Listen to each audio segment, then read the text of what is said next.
학점은행제를 알아보고 있거나 이미 진행하고 있는 분들 중에서 어떤 부분이 가장 걱정될까요? 대부분의 분들이 과제라고 답하실 겁니다. 그나마 대학교를 다녀본 분들이라면 어느 정도 윤곽이라도 잡히겠지만 문제는 그렇지 않은 분들입니다. 제가 오늘 이런 분들을 위해 성적을 잘 받을 수 있는 과제 작성 방법부터 단순 수료를 위한 과제 작성 방법까지 하나하나 설명해 드릴 테니 과제 작성에 있어서 걱정되는 분들이라면 이 영상 끝까지 보시기 바랍니다. 바로 가시죠. 먼저 과제 작성 전에 알아야 할 유의사항부터 말씀드리겠습니다. 첫 번째로 과제를 해야 하는지에 대한 여부입니다. 생각보다 많은 분들이 과제를 하지 않고 수료를 할 수 있는지를 물어봐요. 정말 당연한 말이지만 꼭 하셔야 합니다. 대학교를 기준으로 설명드리면 레포트를 제출하지 않고 수료할 수 있는지 물어보는 것과 같은 거예요. 막말로 편하게 하던 빡세게 하던 제출 자체는 필수라는 겁니다. 두 번째로 각 교육원마다의 주의사항입니다. 어떤 교육원은 권장 분량이 A4 기준 1장 반에서 3장 정도이지만 다른 교육원은 권장 분량이 3장에서 4장 정도입니다. 또한 글꼴, 글자 크기, 줄 간격 등 정해진 양식이 있는 교육원도 있고 이런 거 상관없이 자유 형식인 교육원도 있죠. 자유 형식이라면 아무 상관도 없지만 정해진 형식이 있는 교육원이라면 꼭 양식에 맞게 작성해야 합니다. 만약 제대로 확인하지 않고 넘어간다면 15주 동안 노력한 결과물이 사라질 수도 있어요. 이제 본격적으로 작성하는 방법에 대해 설명드리겠습니다. 기본적으로 과제를 작성하기 위해선 내가 여태까지 공부한 인강 및 교환 내용뿐 아니라 추가적으로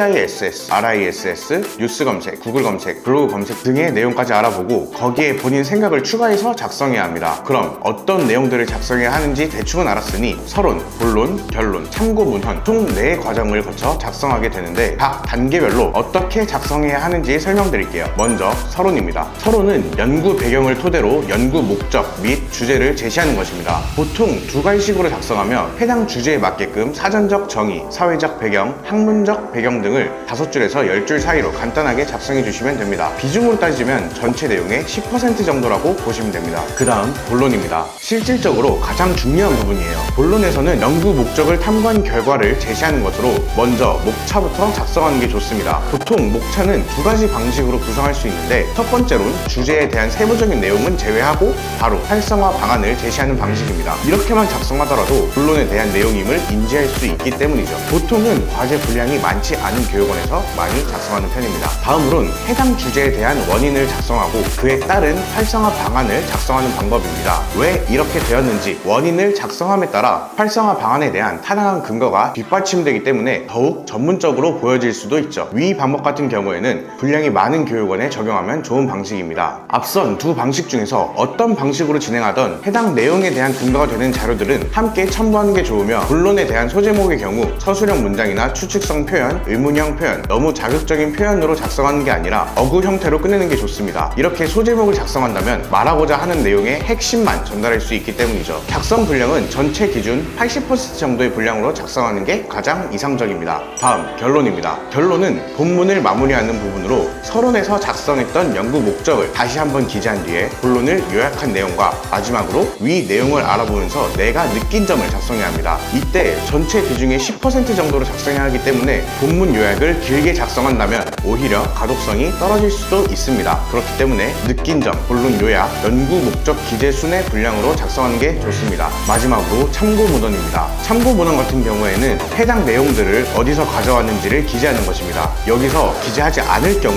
여태 동안 우리가 써왔던 위의 내용들은 다 쓸모가 없어질 수도 있으니 참고 문헌은 필히 작성해 주셔야 합니다. 위 내용을 바탕으로 작성한다면 웬만한 교육원에서 좋은 성적을 갖출 수 있을 겁니다. 반대로 성적 필요 없이 단순 수료만 희망한다고 하시면 정말 쉽습니다. 해피캠퍼스, 레포트월드, 네이버 카페 등 인터넷을 조금만 뒤져보면 해당 과제에 대한 내용을 찾을 수가 있습니다. 만약 인터넷이 어려운 분들이거나 못 찾겠는 분들이라면 학점은행제 담당자나 플래너에게 요청하면 됩니다. 그리고 그 구한 과제를 말투 바꾸고 문단 바꾸고 제출하면 돼요. 예를 들어 뭐뭐 했습니다를 뭐뭐 했음 또는 뭐뭐 했다처럼 그리고 1문단, 2문단, 3문단, 4문단 순서라면 2문단, 4문단, 3문단, 1문단으로 작성하는 것처럼요. 이것마저 어렵다면 한글에서 과제 내용을 킨 뒤에 컨트롤 F를 활용해서 단어 바꾸기를 활용하시면 됩니다. 그리고 나서 카피킬러 홈페이지를 활용해서 모사율을 확인해보면 됩니다. 여기서 모사율이 80% 이상만 아니라면 웬만해선 수료된다고 보시면 돼요.